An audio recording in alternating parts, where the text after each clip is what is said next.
What is going on, Jet fans? Matt O'Leary back with another video, and I want to talk about the DJ Reed injury and how that's going to have a major impact for the New York Jets in this game. Let's hop into this one. So earlier in the week, Robert Saleh said DJ Reed in concussion protocol, but I'm confident that he'll play on Sunday. Kiss of death. I like Robert Saleh. I think he's pretty good. One thing he is not pretty good at, injury diagnosis. DJ Reed was entered into the concussion protocol. He won't practice today, but we are optimistic that he'll get everything cleared by game day. He is the kiss of death with injury diagnosis. He is the biggest mush with injury diagnosis. Remember, Mekhi Becton was week to week for a season?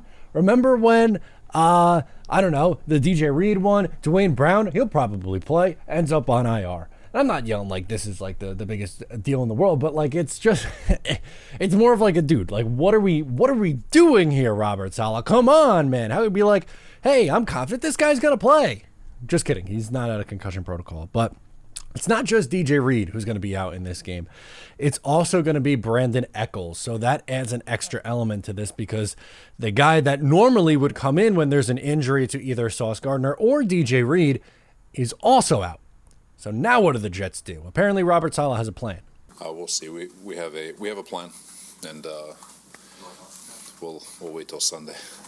Now, DJ Reed's going to be very challenging to replace because he is a really good cornerback, a very, very good cornerback, and an underrated one because Sauce Gardner gets most of the attention with the New York Jets cornerback room, and I get it. He is a star. I understand that, but DJ Reed, 124 yards in 4 games allowed, 19 and 14 in the last 2 weeks.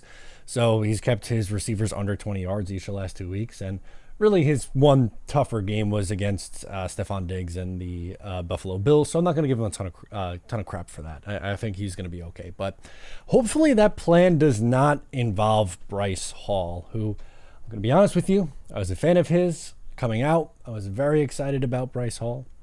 I thought he looked good as a rookie. I thought he looked good as a sophomore in his second year.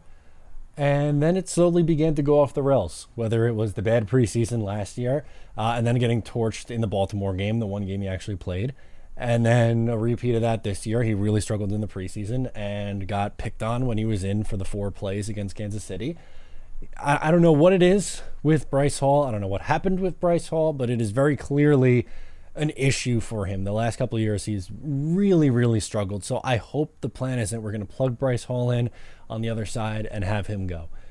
In the past, it would have been okay with that, but now, not so much. But there is some good news. The Jets are getting Tony Adams back, the undrafted free agent safety from last year, started this season, had a really nice summer. They're getting him back in the mix. So can they go with more of a 3 safety look? I think that's something they could absolutely do on the field on Sunday. With Tony Adams back, that means Tony Adams, Jordan Whitehead, and one of Ashton Davis and Adrian Amos. And Ashton Davis had an interception this past week. Adrian Amos is a veteran that they could live with and be, fine and capable with. I think I would be more comfortable with that mindset rather than having to go with Bryce Hall in the mix again, which is kind of sad to say because 2 years ago that would not have been the case. But Adams played the position.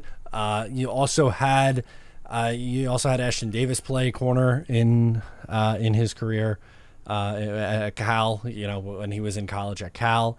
And Adrian Amos is someone who can move around all over the field. So they can do a lot of different things. And maybe they move Michael Carter out of the slot. Maybe they move Michael Carter outside and they have one of the safeties in the slot when the Broncos go 3 wide. And they do have 3 talented wide receivers. You obviously have Sutton, you have Jerry Jeudy, and you have Mims as well. Not Denzel, Marvin Mims. But moral of the story is there are 3 receivers that the Jets are going to have to worry about. So this is a relatively big impact in the game. I know that everyone's looking at the Jets offense, and I think defensively the pass rush should be able to be good enough to get home, and you still have Sauce Gardner and Quincy Williams and CJ Mosley in the middle of the field. And I'm not saying it's enough for like, oh my God, this is going to cost the Jets the game, but I think it does change things a little bit for how the Jets are going to attack. They very much so are usually, hey, we give DJ Reed one side of the field, we give Sauce Gardner the other side of the field, and then we let the rest of our defense go to work. They might have to get a little bit more creative. So Robert Saleh and Jeff Ulbrich are going to be busy, I would imagine, but I think they come up with a plan. And Russell Wilson's been good this year. He's played, he has top 10. They have a top 10 offense. He's thrown for a lot of yards and has some passing touchdowns. He's been a lot better than what he was last season. So don't sleep on Russell Wilson and that offense. And I think the Jets pass rush is going to have to do well in this game to help out at a big loss without DJ Reed. So let me know your thoughts in the comments. Thank you for tuning in. I'm Matt O'Leary, and I'll catch you next time.